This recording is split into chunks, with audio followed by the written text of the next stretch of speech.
Welcome to Movie Time, where we dive into TV series recaps and movie spoilers. Let's get started. Henri Castle grew up in a world filled with elegance, vineyards, and million-euro bottles of champagne. Yet he never felt at home in any of it. As a boy, the only warmth in his life came from his mother.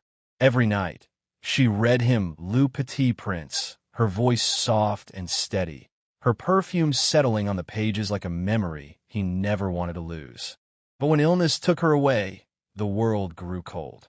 Henry's father, Hugo Castle, buried himself in work, leaving his son to grieve alone. The distance between them stretched across the entire vineyard. Henri clung to the book his mother left behind, his last connection to her, but even that vanished after his father threatened to throw it away. One day, in a panic, Henri hid it too well and never found it again.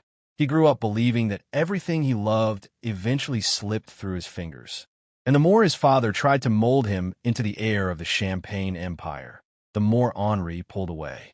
As an adult, Henri refused to follow the family legacy. He wanted to build something of his own. Sydney, meanwhile, arrived in Paris with a mission. An ambitious American executive from TRG, she was determined to secure Chateau Castle before Christmas. To her, this was more than a job. It was a message to her late mother, who once tried and failed to run a small business. Sydney believed that helping family-owned brands survive made her feel closer to her mother. Saving Chateau Castle felt like destiny. From the moment Sydney and Henri met, something clicked. It wasn't dramatic or forced. It was simple, warm, and real. Henri didn't believe in fate, but he believed in her smile. And Sydney, who spent her life analyzing numbers and deals, suddenly found herself analyzing a man who felt oddly familiar. But everything changed the moment Henri discovered who she worked for. TRG, the company Sydney represented, had a reputation for swallowing small businesses whole. They had already gutted a French brand called Chateau Laberge, and Henri feared his family's legacy would be next. He didn't trust TRG, and now he wasn't sure he could trust Sydney either. Still, Hugo invited all potential buyers to the vineyard for the weekend. There was Otto Mahler from Weygott, the German traditionalist, Brigitte Laurent, the polished French representative from Terrebonne, and Roberto Salazar, a billionaire who lived like champagne was oxygen. They were all determined to win Hugo's signature, but none of them expected Sydney to win Hugo's heart, not romantically, but emotionally. For the first time in years, Hugo opened up. He confessed to Sydney that he regretted neglecting his son. He admitted he was drowning in guilt, unable to rewrite the past. Sydney gently reminded him that he still had the present. Her words struck him harder than any business pitch. And the same thing happened with Henri. Sydney encouraged him to talk to his father, not as heir and patriarch, but as two wounded men who needed to hear each other speak. That night, Hugo finally approached his son. He apologized for the years of silence and admitted he had failed as a father. Henri, torn between resentment and longing, finally told the truth. He wasn't rejecting the family's business out of spite. He just needed a life that belonged to him. For the first time in decades, father and son understood each other. But just when things seemed to be healing, TRG tore everything apart.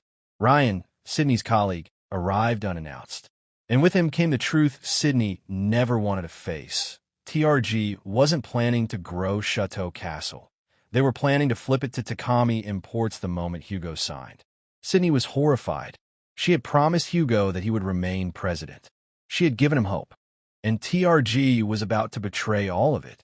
She refused to be part of it and decided to walk away from TRG altogether. But Henri overheard only half the conversation, just enough to assume that Sydney was complicit in TRG's deception. His heart cracked open, and before Sydney could explain, he shut her out completely. Losing her felt like losing Le Petit Prince all over again, a piece of his heart slipping away because he couldn't hold on tight enough. Heartbroken and disillusioned, Sydney went to Hugo and told him everything. She revealed TRG's plan, confessed her fears, and begged him not to let his life's work become another corporate trophy. Then she packed her bags and disappeared into the night. The next day, everyone gathered for Hugo's final decision. TRG expected victory.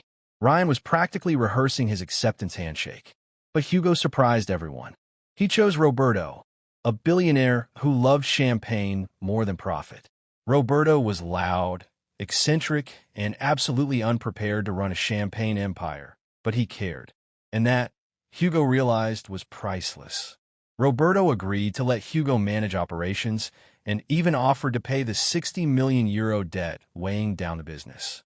It became a partnership built on trust, not greed. But one person was missing from the celebration: Sydney. Henri couldn't shake the guilt. He realized how terribly he misunderstood her. She had found his lost childhood book. She had healed the wound between him and his father. She had believed in him when he didn't believe in himself. And he pushed her away. At his father's urging, Henri grabbed the old Fiat and raced to Paris. But when he reached her hotel, she had already checked out. The concierge, Marcel, who seemed more guardian angel than employee, noticed Henri's desperation and directed him to the bookstore where they first met. There, in the soft glow of a Parisian afternoon, Sydney turned and saw him.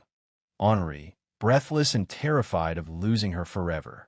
He apologized, stumbling over his English, struggling to say what his heart had been screaming for days. Sydney tried to leave, afraid that he only wanted closure. But the moment she hugged him, they both knew the truth. Life apart was simply not an option. She was the missing piece of his world, and he was the dream she never allowed herself to have.